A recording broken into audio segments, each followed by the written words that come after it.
A poor 10-year-old boy marries a 60-year-old muscular sugar mama, but 6 days later, he discovers her terrifying secret that could cost him his life. Don't skip a second watch till the end to see the shocking secret revealed. Can a 10-year-old outsmart a 60-year-old sugar mama? Hit play and see the unbelievable twist. If you enjoyed this story, make sure to like, share, comment, and subscribe for more jaw-dropping stories every week. The sun was rising over the bustling city of Lagos, Nigeria. Golden lights spilled across crowded streets, where vendors shouted about fresh fruits, roasted corn, and fried plantains. Cars honked endlessly, Danfo buses screeched at every stop, and the city seemed alive with chaos. But tucked away in one of the slums, far from the glass towers of Victoria Island, a skinny little boy named Chinedu was fighting just to survive another day. Chinedu was only 10 years old. His clothes were torn, his sandals mismatched, and his hair always dusty from the dirt roads. He was an orphan. His parents had died when he was very young. For years, he had been living from hand to mouth, shining shoes, carrying loads for strangers at the market, and sometimes even begging for coins. While other children went to school in uniforms, Chinedu's school was the street itself. But despite the struggles, he was smart, street smart. He could spot a pickpocket before anyone else, knew which corners the police would raid, and understood exactly how to survive with a smile, even when his stomach growled with hunger. On this particular morning, Chinedu's stomach hurt more than usual. He hadn't eaten since the night before, when a kind woman had given him a leftover piece of yam porridge. As he walked through the busy Oyingbo market, his eyes landed on something unusual, a grand mansion being decorated for a party. The gates were tall, painted gold, and guarded by men in black suits. Expensive cars lined the streets. Women in shimmering lace dresses and jewel head wraps walked inside, their perfumes leaving trails of luxury. Men in agbadas and polished shoes laughed loudly as they entered. The music of Afrobeat spilled out of the compound, mixing with the street noise. Chinedu stopped at the gate. His heart thudded. He had never seen such wealth up close. His world was filled with cracked walls, leaking roofs, and plastic plates. But inside those gates was another Nigeria, a Nigeria of money, power, and respect. "Move away, boy," one of the guards barked. Chinedu lowered his head. "Oga, abeg, I just want to smell the food," he whispered, his tiny voice trembling. The guard rolled his eyes. "Smell food? Hungry rat. Get out before I beat you." But Chinedu didn't run. His hunger was stronger than his fear. And as fate would have it, the gates opened just wide enough when a group of guests walked in. Quick as lightning, Chinedu slipped through the crowd and disappeared inside before the guards noticed. Inside, his eyes widened. The compound was like a dream. There were fairy lights strung across palm trees, long tables covered with food, jollof rice, fried chicken, goat meat, pounded yam, and soups rich with spices. He smelled roasted fish and puff-puff frying in hot oil. His mouth watered uncontrollably. He moved quickly, grabbing whatever he could. A plate of rice here, a piece of meat there. He hid behind a pillar and ate as though the world was ending. His small hands shook with excitement as he stuffed his mouth. But then, as he licked the last grain of rice from his fingers, he felt something. A shadow. A presence. Slowly he turned and there she was. Mama Ifeoma. She stood tall, broad-shouldered, and muscular, her skin glistening under the lights. At 60 years old, she looked like a woman carved from stone. Her arms were thick, her jaw strong, and her eyes sharp like an eagle's. She wore a flowing golden gown, but no one could mistake the power in her frame. She wasn't just any woman. She was feared, respected, and whispered about all across Lagos. People called her the Sugar Mama of Ikoyi. And now, her piercing eyes were fixed on a poor boy who had sneaked into her mansion. "What are you doing here, little one?" Her voice boomed, deeper than he expected. Chinedu froze, his legs shaking. I was hungry, Ma. Please, don't chase me away." For a moment, silence hung between them. The guests continued laughing, the music continued playing, but here it felt like time had stopped. Then, surprisingly, Mama Ifeoma laughed. A deep, thunderous laugh. She bent down and studied his face closely. "You are bold," she said finally. "Most children would have run, but you You walk into a lion's den and eat like you own it. Chinedu swallowed hard. He didn't know if she was angry or amused. Mama Ifeoma turned and signaled to a servant, "Bring more food and water. This boy is my guest." Everyone stared in shock as the poor, ragged boy was given a plate piled higher than anyone else's. Chinedu ate like he had never eaten before, tears in his eyes. But Mama Ifeoma wasn't done. She sat beside him, her muscles flexing as she leaned forward. "Tell me, boy, do you want to keep living in the gutter? Or do you want a life where you never starve again?" Chinedu's eyes widened. He didn't understand. "Yes, Ma, I don't want to starve again. To do that lessens the japper carryous." Mama Ifeoma smiled, but there was something unsettling about it. Her eyes glowed with a strange fire. "Then marry me," she said. The boy dropped his spoon. "Marry you?" Gasps echoed around the party. Guests whispered in disbelief. A 60-year-old wealthy, muscular woman had just proposed marriage to a poor 10-year-old boy. And in that moment, Chinedu's life changed forever. The entire compound froze after Mama Ifeoma's words. Music faded into the background as whispers rushed like wind through the party. Men in agbadas stared wide-eyed, women covered their mouths, and the guards exchanged glances as if they hadn't heard correctly. A 60-year-old muscular woman, one of the wealthiest in Lagos, had just proposed to a 10-year-old street boy in front of everyone. Chinedu blinked, his heart hammering against his chest. He thought he must have misheard. His dirty fingers clutched the spoon like it was his only weapon. "Marry you, Mama?" he stammered, his voice cracking with confusion. "Yes." Mama Ifeoma's voice carried through the courtyard like thunder. "Marry me, and you will never know hunger again. You will never walk the streets barefoot. You will never beg another soul for a crumb of food. You will be under my roof, my protection, my care." The guests murmured louder now. Some laughed nervously, others shook their heads. "This woman is mad," one man whispered. "No, she is powerful. Whatever she wants, she gets," another hissed back.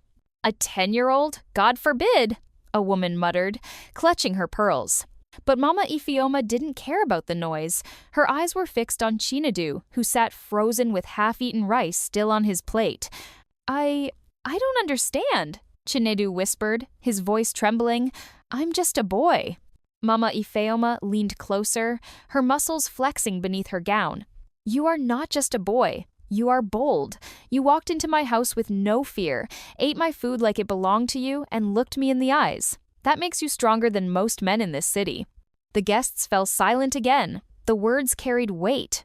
But in Chinedu's head, everything was spinning.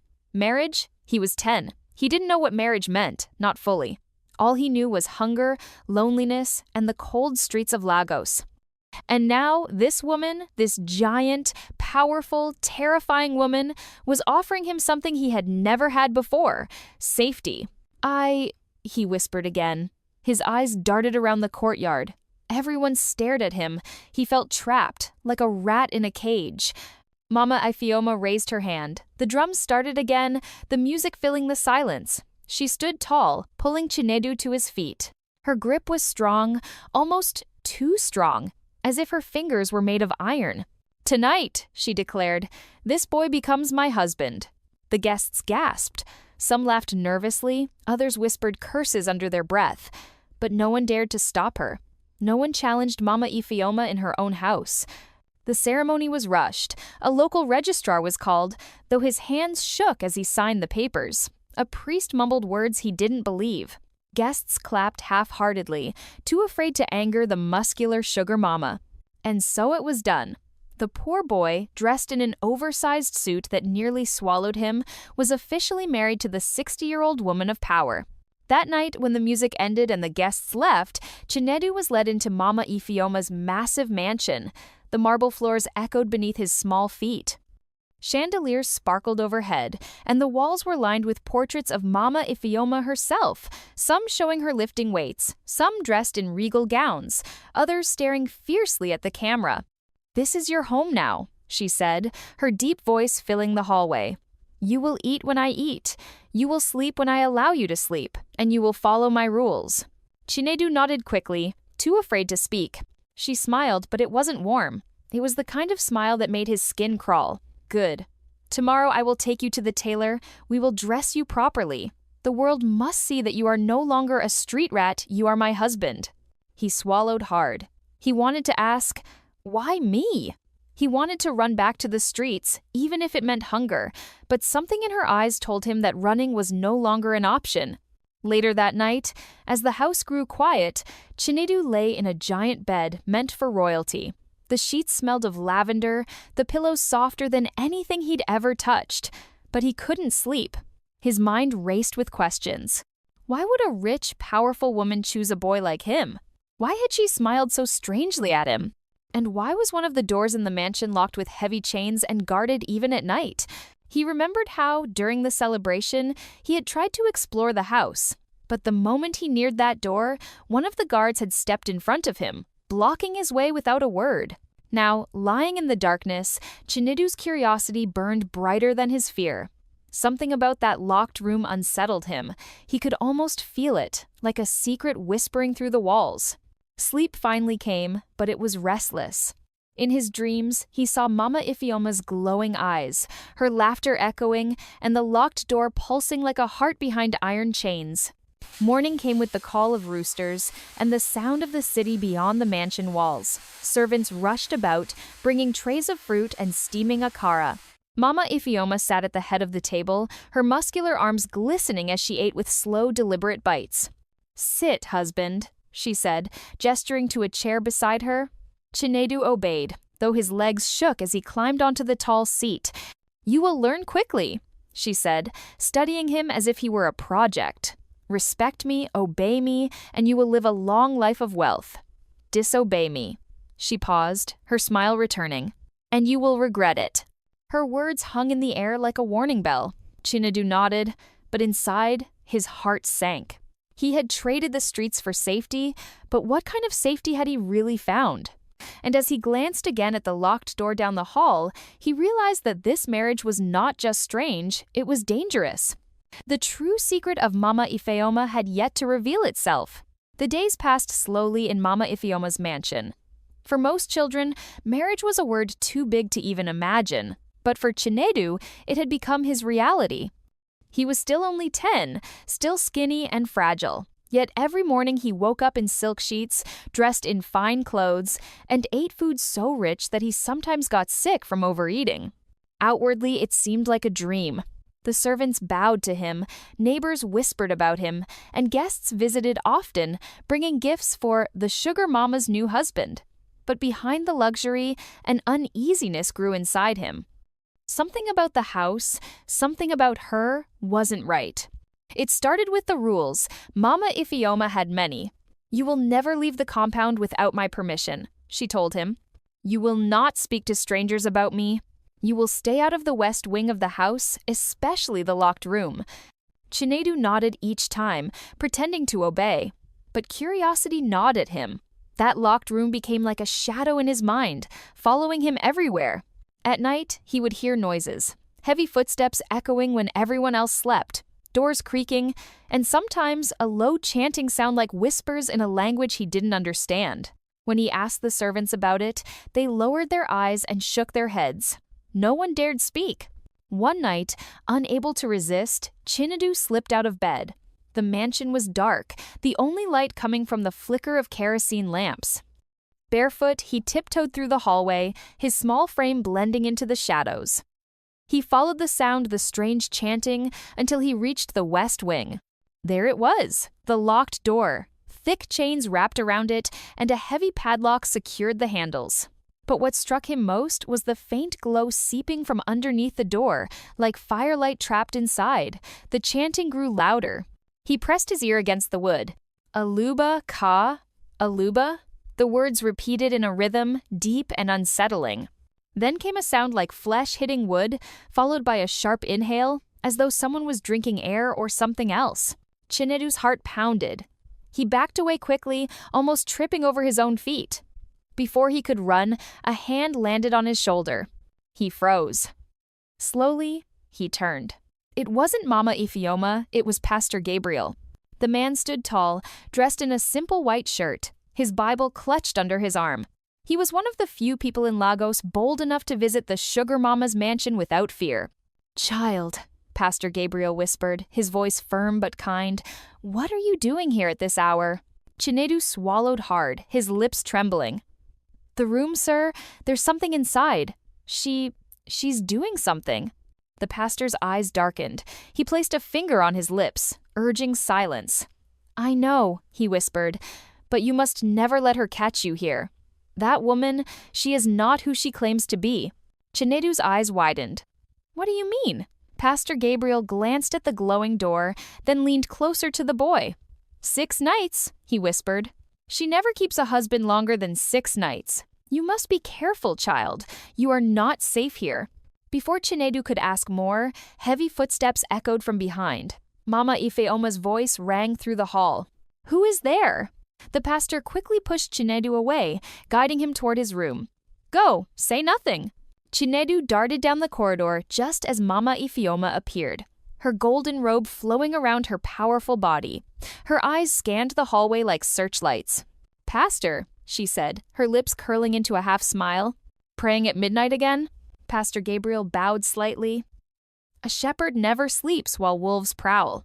Her smile faltered, if only for a second, before she turned toward the locked room. "My house has no wolves," she said coldly. But as Chinedu hid around the corner, he saw it. For just a moment, when Mama Ifeoma looked at the door, her eyes glowed faintly an unnatural golden light.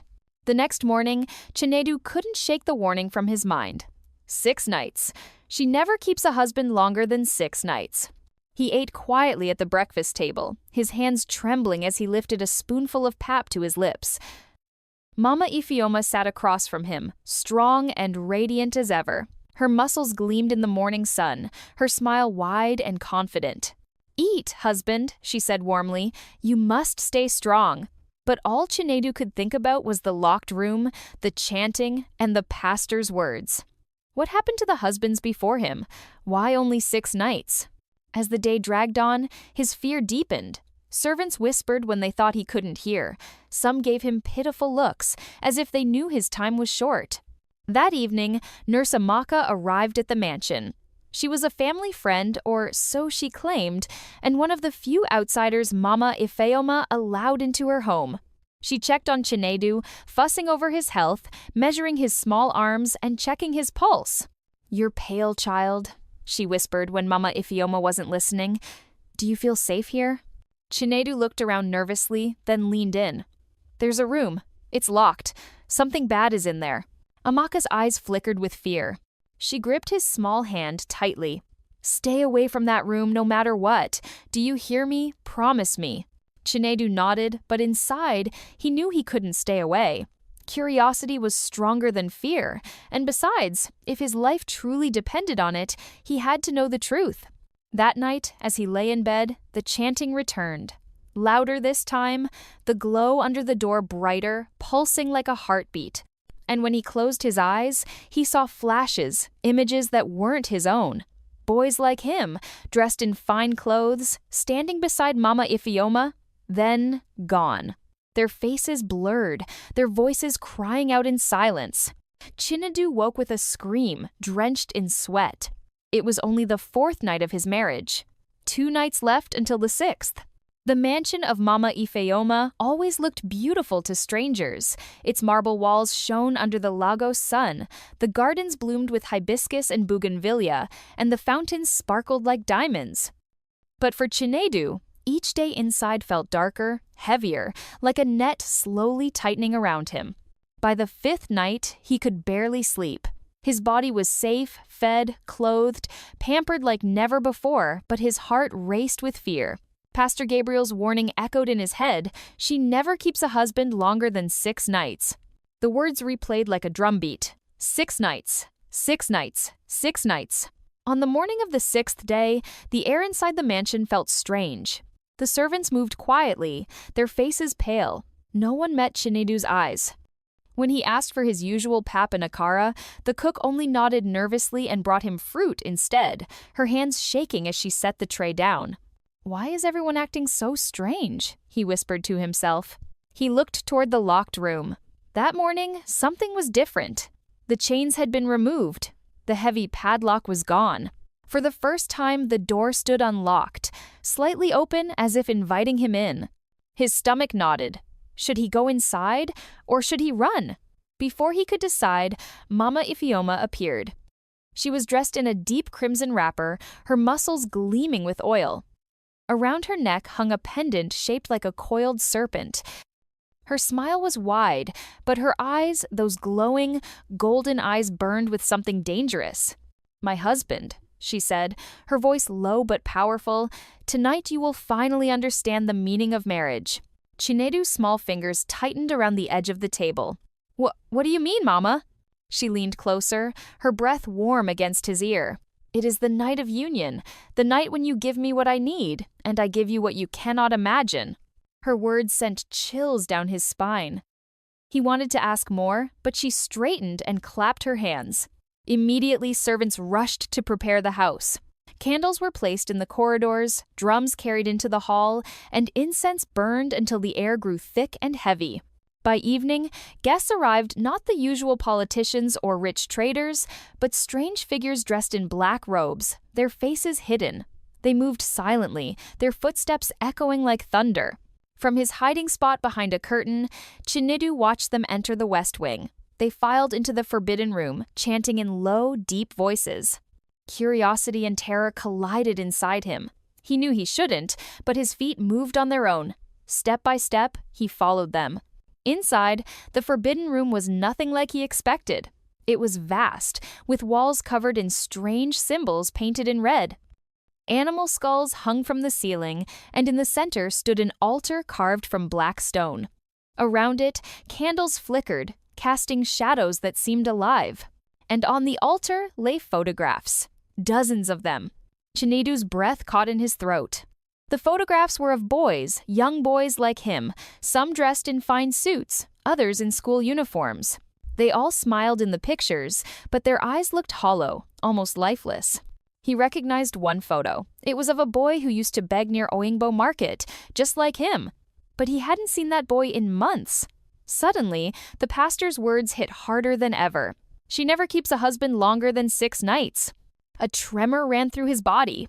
Before he could run, a hand gripped his shoulder. "Curiosity is a dangerous thing, my husband." It was Mama Ifeoma. Her face glowed in the candlelight, her muscles casting huge shadows on the walls. She looked both human and something more, something monstrous. Chinedu stammered, What is this place? Who are those boys? What are you doing?" Her smile widened, showing teeth sharp as blades. "They were all like you. Hungry, desperate, alone. I gave them food, wealth, comfort. In return, they gave me what I needed." Chinedu's voice cracked. What did you take from them?" She leaned down, her glowing eyes inches from his. "Their youth, their life, their strength. That is why at 60, I am still strong as iron. That is why no man dares cross me. Their lives keep me alive." Chinedu's knees buckled, his small body trembled as her words sank in. He was not her husband, he was her next sacrifice. Mama Ifeoma grabbed his chin, forcing him to look into her eyes. "Tonight is your night, little husband. Tonight, your soul becomes mine." Tears spilled down his cheeks. He wanted to scream, to run, but the robed figures circled closer, their chanting rising. The drums pounded louder, shaking the floor. "Alubaka, Aluba."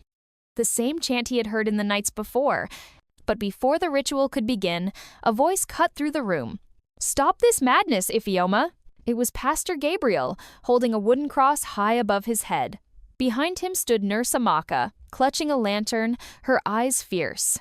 The robed figures hissed, stepping back, but Mama Ifeoma only laughed. Her laughter was deep, echoing like thunder in the cursed room. "You think you can stop me, Pastor?" she roared. Her muscles bulged, her body trembling with power. "I have lived for decades on the lives of boys like him. I will not stop now." Chinedu broke free from her grip, running to the pastor's side. His small hands clutched the man's robe, tears streaming down his face. "Please, save me." Pastor Gabriel placed a protective arm around him, raising the cross higher. The robed cult members shrieked and fell back as the cross glowed faintly in the candlelight. "This boy will not be your prey," the pastor declared. Mama Ifeoma's face twisted with rage, her golden eyes blazing brighter than ever. Then you, pastor, will take his place. With a roar, she lunged forward, her strength shaking the very ground. The sixth night had begun. The forbidden room shook with chaos. The drums thundered like war. The robed cult members circled the altar, and Mama Ifeoma's roar filled the mansion like a storm tearing through the night. Her golden eyes glowed brighter than fire, and her muscular frame seemed larger than ever, veins bulging with unnatural strength. Chinedu clung to Pastor Gabriel's robe, his small body trembling. "She's going to kill me!" he cried. "Not if I can help it," Pastor Gabriel replied, his deep voice calm but firm. He lifted the wooden cross higher, its glow casting long shadows across the walls. The cult members hissed and covered their faces, stepping back from the light. But Mama Ifeoma only laughed, her voice booming. "Do you think your little cross can stop me, Pastor? I have lived on the blood of children for 40 years. Your prayers are nothing." She lunged forward, moving faster than any human should. With one swipe of her arm, she knocked the cross aside. Pastor Gabriel staggered but did not fall. The cross clattered across the stone floor, skidding near the altar. Nurse Amaka rushed forward, pulling Chinedu behind her. Her face was pale but determined. "We have to get out of here!" she shouted. "Run!" Pastor Gabriel barked, holding his ground against the monstrous woman. But the cult members blocked the exit, their chanting louder now. Aluba Ka, Aluba, their voices blended into one terrifying drone, the very air vibrating with dark energy. Chinedu's heart raced. He saw the cross glowing faintly on the ground, just inches from the altar. He remembered Pastor Gabriel's words, "This boy will not be your prey." If he didn't act now, he would be dead before sunrise. Summoning every ounce of courage, Chinedu broke free from Amaka's grip and dashed across the room. His bare feet slapped against the cold stone floor as he dove for the cross. His tiny fingers wrapped around it, and the moment he touched it, the glow intensified, filling the room with blinding light. The cult members shrieked, staggering back, their black robes smoking as if the light burned their very skin. Mama Ifeoma shielded her eyes, roaring in fury. "You dare defy me, boy?" she bellowed. Chinedu raised the cross high, though his hands shook. "You won't take me. You won't take anyone again." The cross pulsed like a heartbeat, and for a moment, Mama Ifeoma faltered. Her muscles twitched, her veins bulged unnaturally, and her golden eyes flickered. Pastor Gabriel seized the moment. He grabbed a flask of holy oil from his pocket and flung it toward her. The oil splashed across her chest, sizzling like acid. Smoke rose, and she screamed, stumbling backward. "Now!" Pastor Gabriel shouted. "Run, child!" Nurse Amaka grabbed Chinedu's hand, pulling him toward the door. The cult members tried to block them, but the cross's light forced them aside. Together, they fled down the corridor, the mansion echoing with Mama Ifeoma's furious roars. "Find them!" she howled, her voice shaking the walls. "Bring me the boy!" They ran through the grand hallways, past portraits of Mama Ifeoma that now seemed to sneer at them. The air was thick with incense and smoke, and every shadow felt alive. Behind them, footsteps thundered as the cult gave chase. They burst into the courtyard, the night sky above filled with stars. The gates loomed ahead, but two guards blocked the way, their eyes glowing faintly gold, their faces twisted with the same dark energy. Amaka pulled Chinedu behind her, her chest heaving. "We can't get past them!" "Yes, we can," Pastor Gabriel said, emerging behind them, limping but still holding strong. He pointed at the gates. "Child, use the cross." Chinedu's hands shook as he raised it again. The light surged, blasting across the courtyard. The guards shrieked, covering their eyes, and stumbled aside as if struck by invisible blows. The massive gates creaked and swung open. "Go!" Pastor Gabriel cried. Chinedu and Amaka dashed out into the streets of Lagos, their feet pounding against the dirt road. The city was quiet at this hour, only stray dogs barking in the distance and the occasional Danfo bus roaring far away. But inside the mansion, the roars of Mama Ifeoma still echoed, chasing them into the night. They didn't stop running until they reached the church at the edge of the slums. Its walls were cracked, its roof patched with rusted tin, But inside, the flicker of candles offered safety. Pastor Gabriel barred the doors behind them, panting heavily. "Tell me the truth," Amaka said breathlessly, turning to the pastor. "What is she? What is Mama Ifioma?" Pastor Gabriel sank onto a wooden bench, sweat dripping from his brow. "She was once a woman of faith," he said grimly. "Long ago, she sought power to protect herself from poverty, from weakness. A cult offered her eternal strength in exchange for youth, the youth of innocent boys. Every 6 nights, she drains their lives to keep herself alive." Chinedu's small voice broke the silence. "What about the other boys? The ones in the pictures?" The pastor lowered his eyes. "Gone, their souls consumed, their bodies never found." Tears welled in Chinedu's eyes. He thought of those faces, those smiles frozen in photographs. All of them had been like him, hungry, desperate, tricked by the promise of safety. And now, he was next. "Then how do we stop her?" Amaka asked fiercely. "How do we end this?" Pastor Gabriel's eyes flickered to the cross in Chinedu's hands.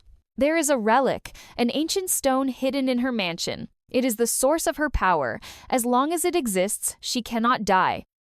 Destroy it, and she will be nothing more than flesh and bone." Chinedu's heart sank. "You mean, I have to go back there?" The pastor nodded solemnly. "Yes, only you can. She marked you as her husband. Her bond is with you. That gives you the power to end her reign." The boy shivered, clutching the cross tighter. The idea of stepping back into that cursed mansion terrified him, but he also knew he couldn't live in fear forever. Amaka knelt in front of him, her eyes soft.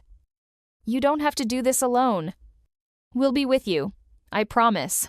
He nodded slowly, wiping his tears. "If I don't, she'll keep hurting other boys, just like me."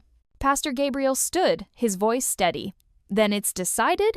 Tomorrow night we return. We end this once and for all." Outside, the wind howled through the slums, rattling the broken windows of the church. Far away, in the mansion, Mama Ifioma let out a scream of rage that carried across Lagos. The 6th night wasn't over yet. The final confrontation was coming. The church was silent that night, its walls trembling as if the very building sensed the storm about to come. Pastor Gabriel knelt before the altar, his voice low and urgent in prayer. Candles flickered wildly, casting long shadows over the cracked floor. Chinedu sat beside Amaka, clutching the glowing cross. His tiny hands trembled, but his eyes were filled with fire. "This ends tonight," Pastor Gabriel said, standing tall despite his exhaustion. "The relic must be destroyed, or she will never stop." Amaka adjusted the cloth she had wrapped around Chinedu's shoulders, her voice firm. "And we'll protect him, no matter what." But deep down, they all knew the truth. Only the boy had the bond strong enough to face Mama Ifioma. The mansion loomed ahead like a beast crouched in the darkness. Its windows glowed with a faint golden light, shadows moving inside like restless spirits. The gates, once guarded by monstrous men, now stood wide open, as if the house itself invited them in. Chinedu swallowed hard. "She's waiting for me." "Yes," Pastor Gabriel said, "and that means she's afraid." They stepped inside. The air was thick with incense, choking and heavy. The walls groaned as if alive, the portraits of Mama Ifioma shifting in the candlelight, her muscular figure frozen in different poses, her golden eyes following them. As they moved deeper into the mansion, they heard her voice, soft and mocking, drifting through the corridors. "Chinedu, my little husband, you've run away from me, but now you've come back. Was it loneliness or curiosity?"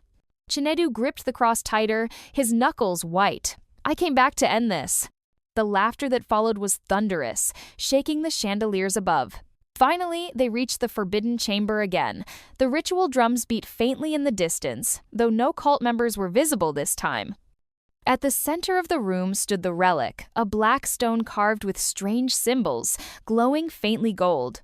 It pulsed like a living heart, sitting on a pedestal of bones. "That's it," Pastor Gabriel whispered. "Her source." But before they could move, the doors slammed shut behind them. The ground shook, and Mama Ifioma emerged from the shadows. She was no longer just muscular.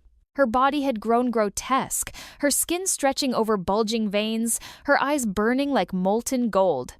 Her arms rippled with inhuman strength, and when she opened her mouth, her teeth were sharp as daggers. "You dare betray me, little husband?" she roared, her voice shaking the very walls. "I gave you shelter, food, wealth, and this is how you repay me?" "You gave me nothing but fear," Chinedu shouted, his small voice cutting through the air. "You tricked those boys and killed them. I won't let you hurt anyone else." Her laughter echoed, chilling. "You are nothing but a child. Do you think you can defeat me?" She lunged forward, her steps like earthquakes. Amaka pulled Chinedu aside just in time, and Mama Ifeoma's fist smashed into the stone floor, leaving a deep crater. Dust and shards filled the air. Pastor Gabriel raised his hands, chanting fiercely, his prayers filling the chamber. The relic's glow flickered. Mama Ifeoma screeched, covering her ears as if the words burned her. "Chinedu!" Pastor Gabriel cried. "The relic, destroy it!" Chinedu dashed toward the pedestal, the cross glowing in his hand. But Mama Ifeoma was faster. She appeared in front of him in a blur, her golden eyes blazing. She grabbed him by the arm, lifting him off the ground with terrifying strength. "You think you can take my power?" she hissed. "I will drain you tonight. Your soul will make me stronger than ever." Chinedu screamed, struggling, but the cross in his hand suddenly burned brighter, searing her skin. She shrieked, dropping him to the ground. "Do it now!" Amaka shouted. Chinedu scrambled to his feet, running to the relic. He raised the cross high and smashed it down against the black stone. The relic cracked, light spilling out like molten fire. Mama Ifeoma screamed, her body convulsing. She staggered, clutching her chest as her strength drained from her like water through a sieve. "No, you cannot take this from me!" she howled. She lunged forward, desperate, but Pastor Gabriel threw the last of his holy oil onto her.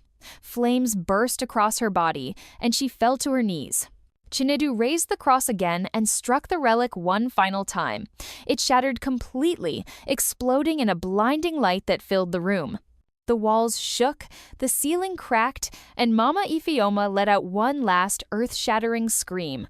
Her muscles shriveled, her golden eyes went dark, and her body collapsed into ash. Silence fell. The relic was gone.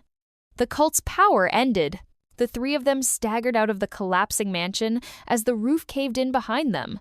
The golden glow vanished, replaced by darkness. For the first time, the house was truly dead.